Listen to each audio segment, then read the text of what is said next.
Okay, and this is lesson number one. You will learn a lot from Akaras. Now, Akaras is chess prodigy who is defeating grandmasters every day. He achieved record-breaking 1,000 point growth in just 1 year, from 1,000 to 2,100. And now Akaras is ready to share this knowledge with you.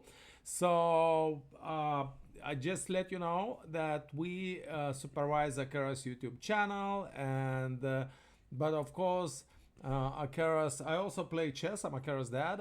I play chess, but of course, Akara's is way above my level. He doesn't have grandmaster title for some reasons. You can check on makechessgreat.com. You can also purchase the head, but he is defeating grandmasters every day, and for sure he is already grandmaster's level. Now he is repeating endgames Endgames. from the beginning till the very end. So for next few weeks, you are welcome to study endgames with Akaras, one lesson at a time. He will be posting endgame lessons or endgame studies or reviews every day. So you are welcome to join. Please subscribe and Ring the bell so you get ring the bell. notifications And I would advise you to watch at least two two times times, maybe three times the same lesson to understand it to better. understand it much better. At least that's what Akaras used to do. So if you wanna get personal lessons from Akaras, or group lessons, or you wanna become state champion or national champion, Akaras can teach you to reach very high levels because he did that himself, and he achieved that in very short period of time, like three times faster than most best chess players. So I just let Akaras to continue with the first lesson, which is about key squares and corresponding squares. Like they say, amateurs think about capturing pieces, masters think about controlling squares. So let's start from the squares. And endgames is very, very important, Especially pawn games. especially for young chess players. Why? Because most young chess players are very good at tactics, very good at the openings, they memorize very good. But if you want to defeat grandmasters like Akaras is doing, you need to understand end games, because grandmasters are more patient. They have more patience to do deep calculations, and even young prodigies, don't do this very often. And if you really serious about chess, becoming grandmaster, becoming national champion or state or country champion, or even becoming the world champion, you better understand endgame very, very good. So you're welcome, and Akaras will start now.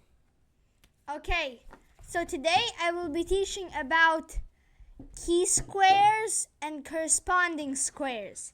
So this is the first diagram. First, I'll explain a bit about what is key squares. Key squares is, what we usually call it's squares that guarantee or assure victory, because when you get them, you get big control of lots of space and most important squares. So that's why they're called key squares. Like in this first diagram, here after king a6, king a8, b6, you can obviously see that after this, you'll promote your pawn to queen. Here, king c6 is inaccurate because it just loses time a bit, because after this, if you push, it's a stalemate, so I have to go back and then there again. So here, it's a very simple example.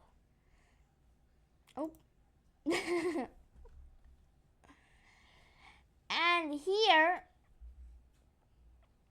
like again, you see now it's very important for the king to get out this or this square to control the path for the pawn promoting, and that's what he does. He goes like in the diagonal, and then he moves, with the threat of moving here, and if king to c7, then king a6. And if this, again, you see, this is a key square. And now he'll go either to this or this square, and then again the king will have to move back here, and then king to b6, and like the position we saw here, it's gonna be the same position, and you already know how to win from there. Okay, so this is a very good example how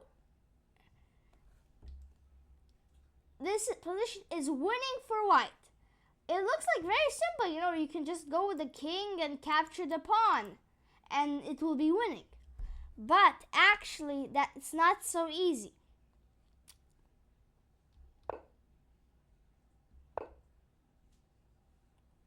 Now, the winning move is not king f3, because after this, if you take the h pawn and it's a draw, if you push, the king gets here and blocks the pawn in time. If you push one square, well, basically the same. King is getting there and blocking. So that's why the only winning move is king g1, because after h3, you can play g3 and move the king and take. Not g4 overextending, because then the king will come here and block it again. So to play g3, so you have another extra tempo, and then you're winning. Now, these were the examples of key squares. Now, this is corresponding squares. Corresponding squares are squares of reciprocal Zugzwang, most commonly seen as triangulation, Mine squares, many examples. So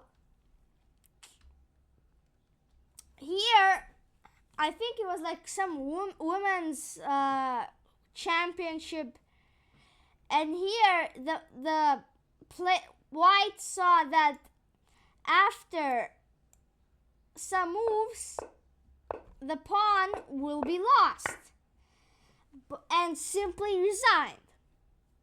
And I think it was like the first board in that tournament, and simply resigned when the position was actually equal, because what didn't calculate that after the pawn is taken, king here, and there's no way for black to progress and win. So basically resign in a drawn position.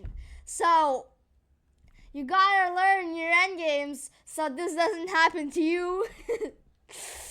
That was a fun example.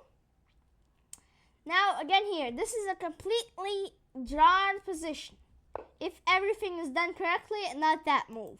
Here you see it's rook and pawn versus rook, which is usually a pretty easy draw. But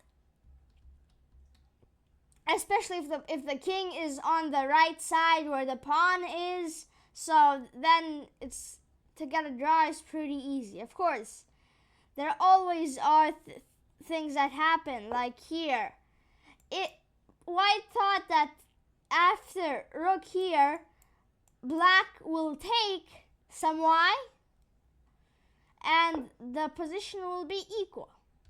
But actually, after king g5, not taking but king g5, now forcing white to take, and now black has the position, and it is winning.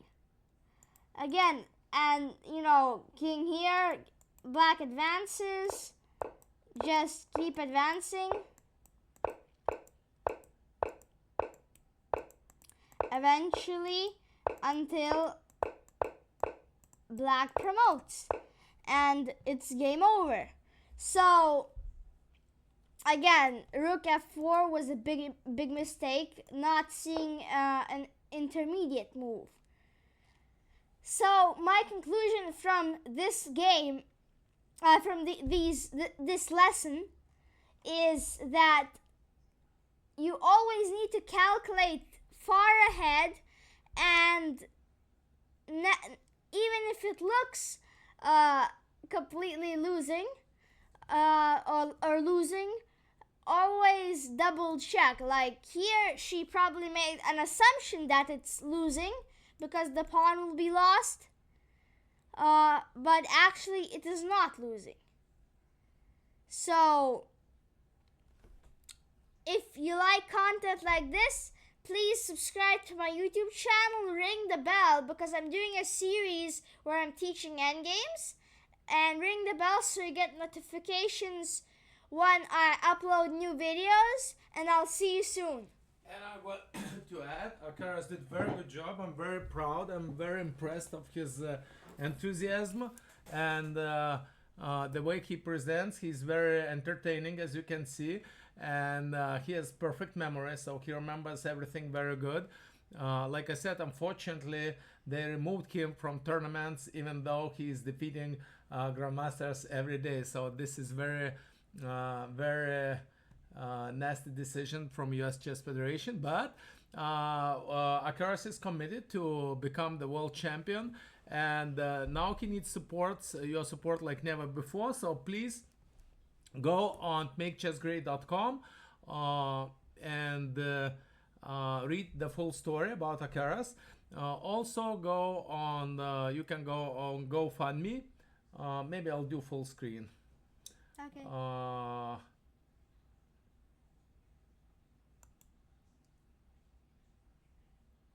Yeah, this is okay. You can go on GoFundMe and read his story and donate to Akara, support him if you can. If you cannot, just let me see which is the Here. no. This is the also. You can go on do donations or shop, buy the hat, make chess great again hat, or what is the YouTube channel? Oh yeah, or subscribe to your YouTube channel, but Akara's Planet. yeah, Akara's Planet. So that's what I wanted to say. So Thank you for your time. thank you for your time, and if you really serious about the chess, becoming national champion or state champion, Akaras achieved that in record time. This is his progress chart. So start focusing on endgames. Really be serious about endgames, and you will get those lessons at least once a day, maybe twice a day, right? And that's it. Yeah. Subscribe, share, ring the bell, and watch at least 2 times. At least 2 times. Every lesson at least 2 times. See you soon. Yes. Bye.